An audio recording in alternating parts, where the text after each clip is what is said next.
Merdeka.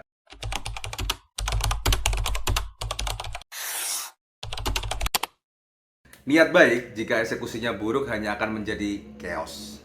Seperti halnya kelangkaan gas LPG yang disebabkan pemangkasan alur distribusi dengan pelarangan penjualan gas di toko-toko, yang berimbas terjadinya antrian masyarakat di agen-agen yang jumlahnya tidak seberapa. Nah, kemudian Pak Presiden membatalkan kebijakan tersebut dan toko-toko bisa menjualnya kembali.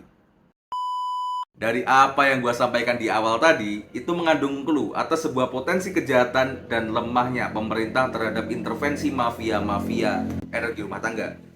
Nah, gue akan bahas secara komprehensif, padat, tentang apa yang sebenarnya terjadi dan potensi kejahatan yang muncul dari kejadian ini, serta gue mau sampaikan beberapa solusi efisiensi distribusi energi rumah tangga yang bisa diterapkan di Indonesia.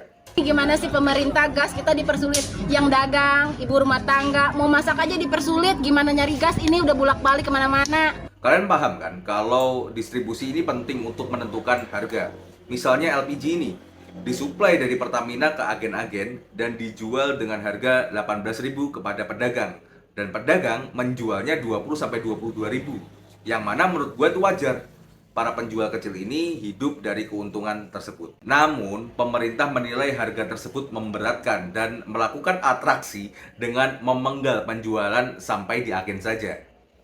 Nah, masalahnya jumlah agen ini terlalu sedikit sehingga arus konsumsi yang sebelumnya tersebar di toko-toko berkumpul membentuk antrean yang panjang. Nah, hal yang menarik justru diperlihatkan ketika Menteri ESDM Bahlil disemprot masyarakat. Oke, saya pakai akal sehat, Pak ya. Saya pakai akal sehat. Kalau memang ada yang nakal, menimbun atau mengurangi isi gas, Bapak punya senjata, Bapak punya alat untuk bertindak. Ya. Bukan rakyat untuk dikorbankan. Itu yang pertama. Yang kedua, ya, kalau kami suruh jadi sub, ya, persyaratannya apa? Ya, saya sekarang lagi masak, Pak. Saya tinggal di migas. Iya. Ya. Yang ini, Bapak. Bukan masalah anti gasnya.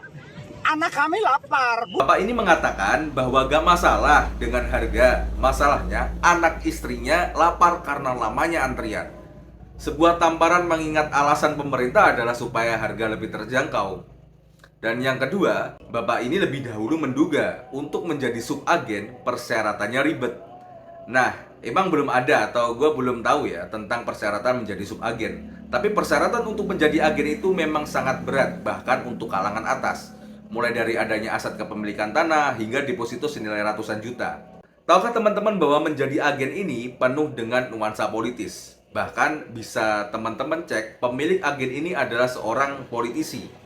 Jikalau ada syarat administrasi, ya itu cuma sebatas formalitas, legal formal. Khawatirnya sub-sub agen ini yang akan terbentuk nantinya juga merupakan orang-orang terpilih di lingkaran politik mereka masing-masing. Kemudian muncul solusi dari Pak Prabowo yang sebenarnya sudah benar. Daripada ribet membuat subagen, toko-toko yang selama ini menjual langsung jadikan subagen saja. Tentunya dengan kemudahan persyaratan.